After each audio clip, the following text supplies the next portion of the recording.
There we go. So, just for today, actually, we have an excerpt from the second letter of St. Peter. As I was looking and flipping through the pages, getting set up for Mass, I noticed that we're going to get into the second letter of St. Timothy, or that is the second letter of St. Paul to Timothy tomorrow.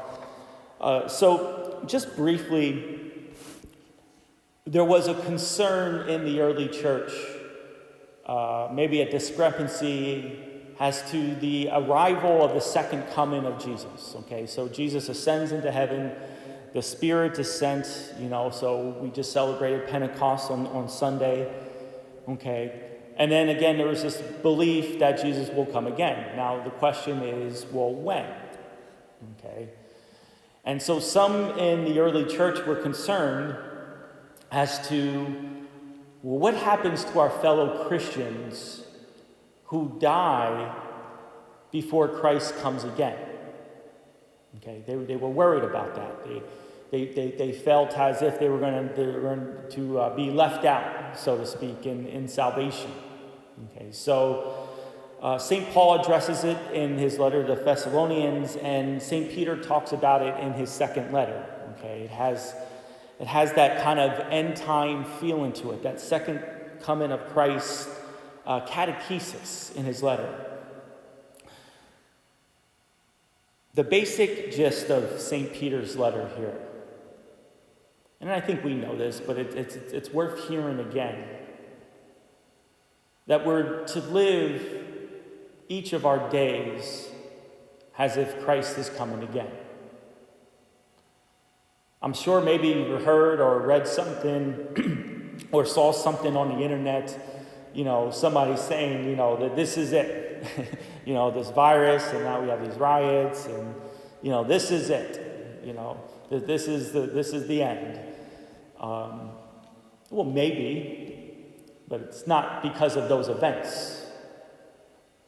These types of things have been happening throughout the history of the human race.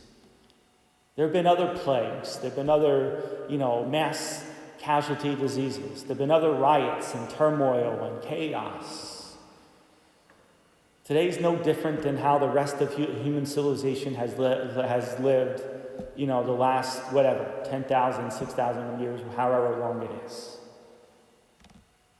But still, today, we are to live as if it's going to be our last day.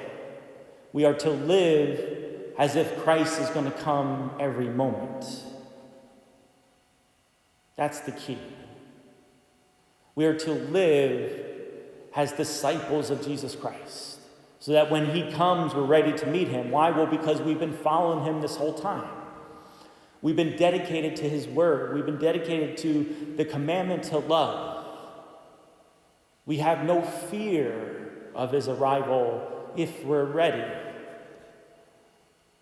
And if we're not ready, then we get nervous.